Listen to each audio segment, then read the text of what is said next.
ایک سوال یہ جو ہے وہ پوچھا گیا تھا کہ اصول کافی کے اندر یہ بات آئی ہے کہ حضرت امام محمد تقی علیہ السلام نے اللہم صلی علی محمد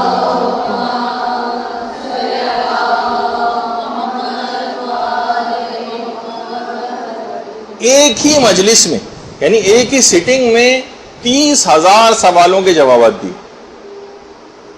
اب یہ بات ہماری سمجھ میں نہیں آتی کہ کوئی بھی شخص 30,000 سوالوں کے جوابات ایک ہی نشست میں کیسے دے سکتا، جبکہ امام محمد تقی علیہ السلام کی اس وقت عمر مبارک بھی 10 سال تھی، 10 سال۔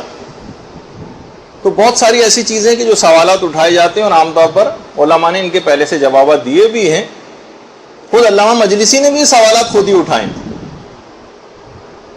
تو دیکھیے علامہ مجلسی نے پہلے خود سوالات اٹھائے بہت سے، کہا اگر ہر مسئلے کا امام نے ایک لائن کا بھی جواب دیا، یہ دیکھیے سب سے مختصر ایک لائن کے جوابات، اور ہر سطر کے اندر 50 بھی اگر الفاظ اور حروف ہوں تو تمام سوالات کے جوابات کے لیے 3 قرآن جتنی دیر میں پڑھا جاتے ہیں اتنی مدت درکار ہوگی، 3 قرآن پڑھے جانے کی مدت۔ اور اگر کوئی شخص صحیح طریقے سے بہت تیز اور فاسٹ قرآن پڑھے تو ایک قرآن جو ہے وہ 10 گھنٹے میں ختم ہوتا، صحیح طریقے سے بھی اور فاسٹ بھی اگر پڑھے تو 10 گھنٹے میں ایک قرآن۔ اس کا مطلب ہے کہ 30 گھنٹے مسلسل اگر ایک لائن کے بھی جوابات تھے تب بھی اتنا وقت لگے گا اس میں ظاہر ہے نمازوں کے اوقات، اور ایسا کیا ممکن ہے کہ اچھا بہت سے لوگوں کے علامہ مجلسی نے کا دماغ میں یہ چیز آتی ہے کہ امام تو صاحب معجزہ تھے، ہو سکتا ہے انہوں نے معجزے کے ذریعے جو ہے جوابات میں صورت دکھائی ہوں، معجزے کے ذریعے یعنی تیز رفتاری کے ساتھ ایسے جوابات دے دیے۔ تو پھر اس کے اندر کہا کہ اس میں پھر ایک مسئلہ یہاں پر یہ اٹھے گا کہ ٹھیک ہے امام نے جو جوابات دیے تھے ان میں تو بہت معجزے کے ذریعے تیز رفتاری امام نے دکھائی، لیکن جو لوگوں نے سوالات کیے تھے کیا اس کے اندر بھی معجزہ تھا؟ اس میں تو بظاہر نظر نہیں آتا کوئی معجزہ ہو۔ ہر شخص ظاہر ہے جو سوالات پوچھ رہا ہے 1 2 3 4 کر کے، وہ ایک لائن کے بھی سوال نہیں ہوں گے، ہو سکتا ہے بہت طویل بھی ہوں۔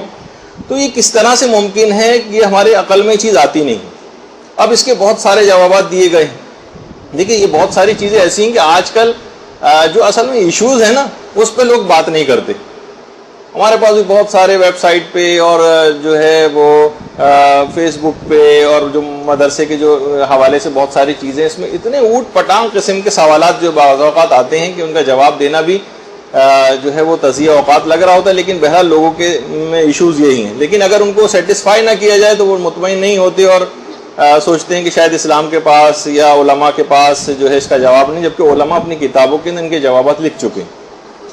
اچھا اب علامہ مجلسی فرماتے ہیں کہ ہو سکتا ہے کہ ممکن ہے کہ 30,000 کے جو سوالات کا ذکر روایت کے اندر ہوا ہے، ہو سکتا ہے کہ یہ کثرت کی طرف نشاندہی کی ہو، ورنہ بہت مشکل ہے کہ کسی بھی نشست کے اندر کوئی شخص کاؤنٹر لے کے بیٹھا اور 1 2 3 4 کر کے 30,000 سوالات تک گنتا چلا جائے۔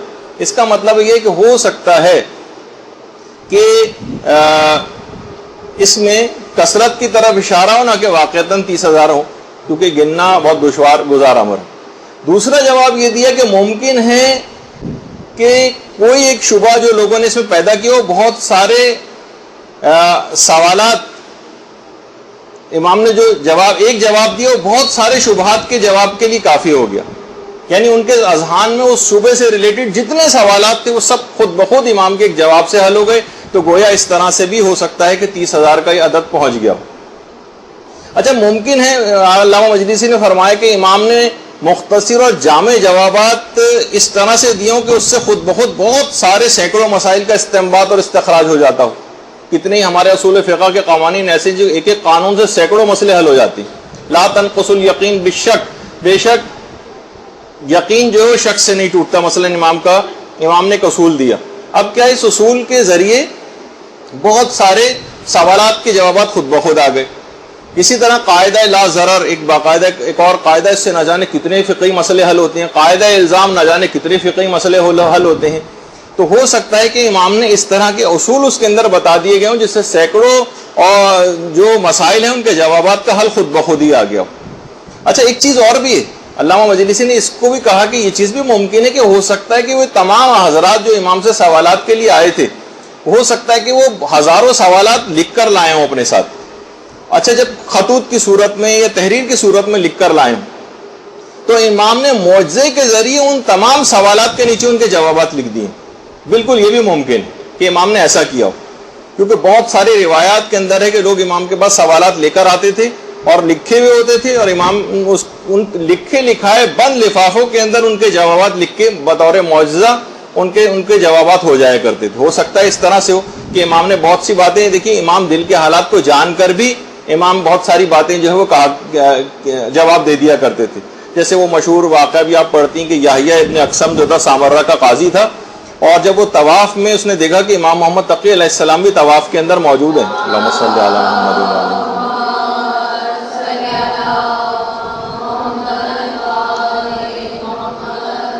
طواف کرتا ہوا امام کے پاس آیا اور کہا کہ میں آپ سے ایک سوال پوچھنا چاہتا ہوں لیکن شرم محسوس ہو رہی کہ سوال آپ سے کیسے کروں.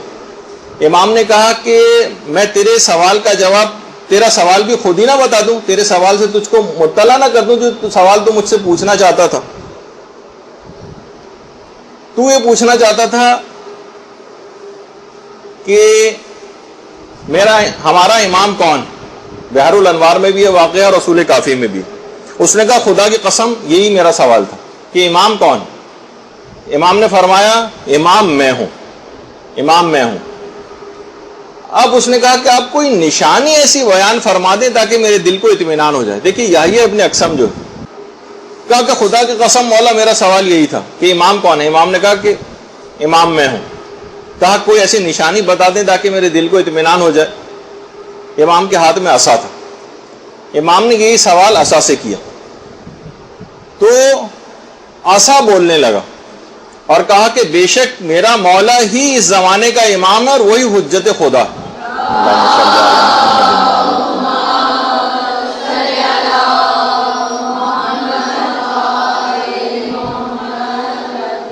تو آپ نے دیکھا کہ امام نے دل کی اس کے سوال کو وہ بھی جان لیا اور اس کا جواب بغیر پوچھے ہی دے دیا. اسی طریقے سے ائمہ جو تھے وہ لوگوں کے خطوط میں لکھے ہوئے سوالات کے جوابات اس انداز سے دے دیا کرتے تھے.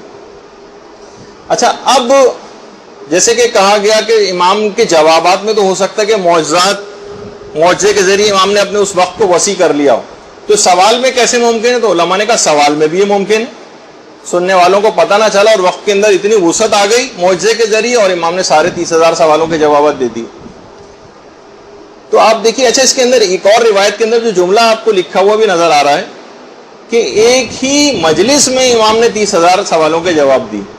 اس میں بھی علماء نے فرمایا کہ اس سے بھی ہو سکتا ہے کہ ایک سٹنگ مراد نہ ہو. مثلا جیسے کوئی سیمینار ہوتا ہے، سیمینار دیکھا جائے وہ کئی دن بھی چلتا ہے، لیکن کسی ایک موضوع پر سیمینار ہوتا ہے کئی دن اور کئی ہفتے بھی چل سکتا ہے. تو ممکن ہے کیونکہ ہو سکتا ہے کہ اپنی نوعیت کے اعتبار سے اور اپنی نظم اور ترکیب کے اعتبار سے وہ ایک ہی مجلس شمار ہوتی ہے. جیسے میں نے کہا کہ سیمینار کئی دنوں تک بھی جاری رہ سکتا ہے، اس میں کھانے پینے، نماز اور مختلف وقفے جو آتے رہتے ہیں. تو بہرحال کئی اس میں احتمالات ہیں اور ہم صرف اس وجہ سے بہت سے لوگ کہ بھئی یہ کیسے ممکن ہے کہ امیر المومنین ایک رکعت میں پاؤں رکھتے تھے اور دوسری رکعت میں پاؤں رکھنے سے پہلے پورے قرآن کو ختم کر لیتے تھے، اور ایک رات کے اندر کیسے ممکن ہے کہ اتنی دفعہ قرآن ختم کر دیا جائے. بہت ساری ایسی چیزیں جس پہ لوگ آج کل سوالات اٹھاتے ہیں. تو آپ نے دیکھا کہ اس کے اندر بہت سارے امکانات جو ہے وہ اس کے اندر موجود ہوتے ہیں، اور ہم صرف اس وجہ سے کہ بظاہر ہماری عقل کے اندر کوئی چیز نہیں آ رہی تو ہمیں اس کا انکار نہیں کرنا چاہیے.